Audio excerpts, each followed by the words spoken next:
Oftentimes, people with tingling in their hands or pinching in the wrists will end up having something that people refer to as carpal tunnel syndrome.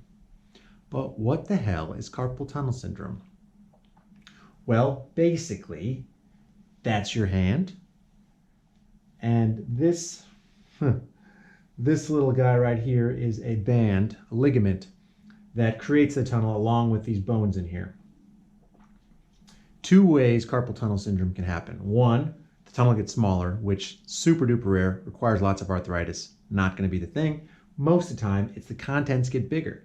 So these finger flexors, the flexor of the thumb, those guys get overused into the forearm. The more they become overused, the more adhesion they have. The more adhesion they have, the more inflammation they're going to have, which puts pressure on this median nerve. And that's what gives you the tingling and the numbness. So how do you know if you have some of this restriction due to adhesion? Let's show you a test. So here is how we are going to figure out how healthy your wrist is. I'll show you the actual test right now, but it's a little easier to show you what's going on with the diagram. So that line represents the palm of your hand. This trim here is the wall. It's going to be like you're putting your finger like so, right? Healthy, which is you have full function in your finger flexors, will allow your fingers to be drawn back 60 degrees below parallel from your hand. So what I use is this iHandy Level. It's an app. It's free on both app stores.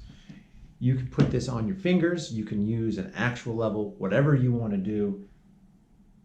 You can put it on the fingers and you see how many degrees below parallel your fingers go. Every 6 degrees is 10% function. You should have it at least 60 degrees. So if you're like a super flexible person, 60 is like a low A, and you should shoot for closer to 65, 66 as your A range. Here we are, my favorite piece of door trim.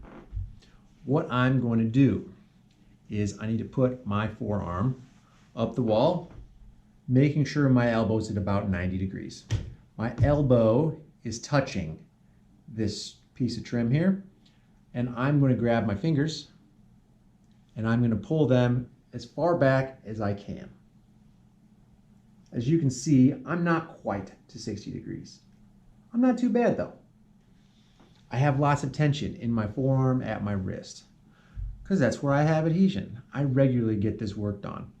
But since my job and honestly my habits aren't the best, it's a perpetual tug of war I go through. I'm not an ideal patient. Not many doctors are. But I know that if things get really bad, I need to take a break and I know what needs to be addressed.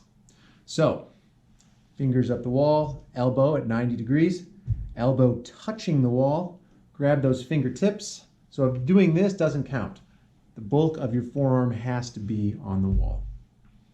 Well, comment below. Let us know what your function's looking like and what kind of symptoms you got. Maybe we could help. Thanks for watching.